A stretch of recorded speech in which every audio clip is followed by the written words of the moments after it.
Hey guys, today is about the difference between self-care and selfishness. And it was inspired by a conversation that I recently had with somebody who basically shared with me that he felt everything or most things that he was doing in his life were selfish. And that is not only a low vibrational way of living and being and mentality, it really will bring your energy down over time if you think that way, but it's also not true. So we're going to debunk this myth today. So, selfishness versus self care. This is not something that is talked about in schools. It's not really something that's even encouraged by society, although we are seeing shifts now based on research and companies really seeing the benefit of self care. So, we're seeing some shift now, but please don't be surprised if you have never heard these words before. Um, Here's my test between selfishness and self care. Self care will bring your energy up, and selfishness will bring your energy down. And by energy, I mean like that brain talk that you have going on in your head. And I also mean literal energy. So things that get us towards what we want, that brings our energy up. Things that bring us away from our goals, that brings our energy down. And that really is a very great, clear indicator of what is selfish and what is self care. Sleep, diet, and exercise. Those are foundational to self care because without that energy and that health, like we really can't do anything. We can't be present for the people we love and want to be present for. We can't do our best work and then feel great because we were able to deliver amazing work. We can't even participate fully in our hobbies because we don't have that energy. Maybe we don't have that drive. Like if your habit is to sit in front of the TV eating, you're physically not going to have enough energy or maybe even the desire to go out and do those hobbies when actually going out to do those things and feed that inner child that you have that's like curious about lots of different things, not just the thing that you work on all day at your job.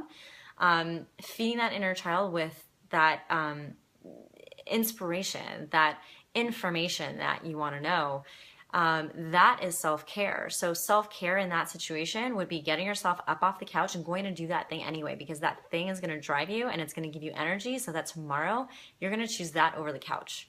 Okay. And self-care also looks like making that potentially tough choice that in the moments when immediate gratification looks like I said, ice cream or couch, or maybe immediate gratification looks like going to a spa, when really that's a version of avoiding the thing that will actually bring you closer to your real goals. That immediate gratification stuff very often over time tends to bring our energy down versus doing the thing that maybe we have to fight our minds a little bit for, but we do because we have that vision or that goal in mind and we know that it's going to bring us closer to our goal. That is self-care. A couple of examples of this. I mean, first and foremost, also to know another rule of thumb, you cannot give what you don't have. So know that anything that you do in order to have the capacity in your cup, in order to fill your cup to be able to give the gifts and the things that you want to give to the people in the world that you want to give to, that is absolutely self-care. And not selfishness. So whatever you need to do to fill up your own cup to be able to give is not selfishness, it is self-care. And you cannot give, like I just said, you can't give what you don't have. So a couple of examples. Self-care, we've already covered, definitely sleep, diet, and exercise. I don't think I need to go over those, but in the context of, let's say, binge eating. Binge eating and sometimes addictive eating, those are forms of trying to smother down emotions, trying to get away, immediate gratification. Those are absolutely immediate gratification things. They are things that help us feel down on ourselves, right? So they help you stay in the small place that you are up here, not like at who you are as a being, but it's all up here. It's all fighting the ego. So continuing to do that and not trying to change those habits, not doing everything in your power to change your way out of that mentality, that could be a form of selfishness and not self-care. I'm not saying that if you try and you fail that is selfish. That's not at all what I'm saying. If you try and you fail and you try again, that is full on awesome, amazing self-care, and you should absolutely do that. So in the context of eating, I do, that's my take on that. In the context, let's say, of spending time, like where do you put your time? If you have a time management issue, that is something that you want to work on and may want to get coaching on and get help with.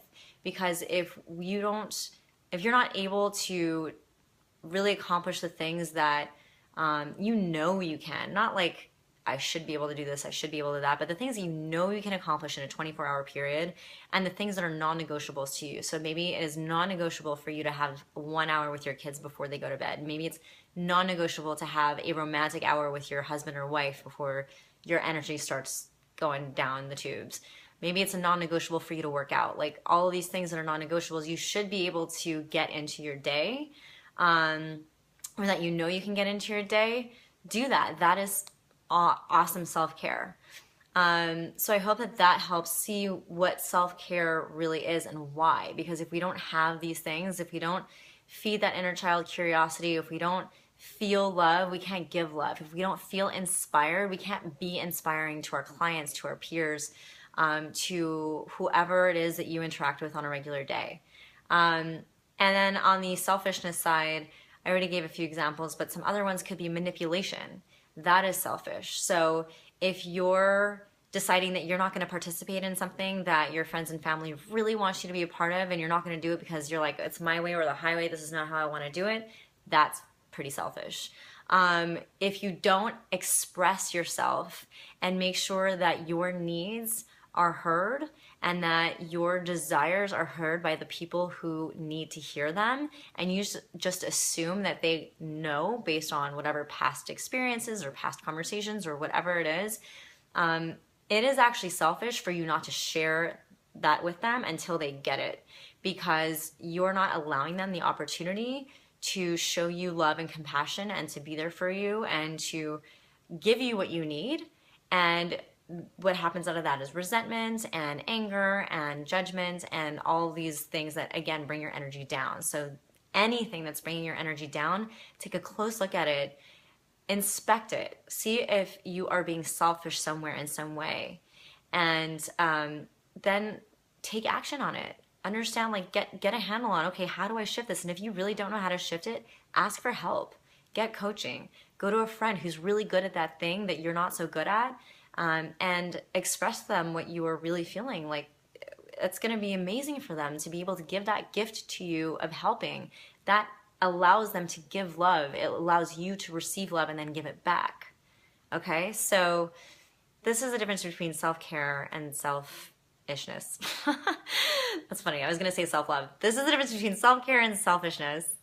And I hope that that really clarifies some things for you. And if you have any questions on it, if you have a specific issue that you're going through, I'm taking Q&A. So definitely ask me specific questions. If you don't want to post it in public, private message me and let me know if you don't want me to share your name at all. I'll typically only share first names. So let's do that. Let's get the dialogue going. Like, I want to know from you, like, what is this conversation? What does this video make you think about? What do you want to know? What is your exact issue that you're like, you still feel like is a gray area and you're not really sure what to do about it or what to think about it? Let me know. I would love to help you. Thank you so much for watching, and I will see you soon.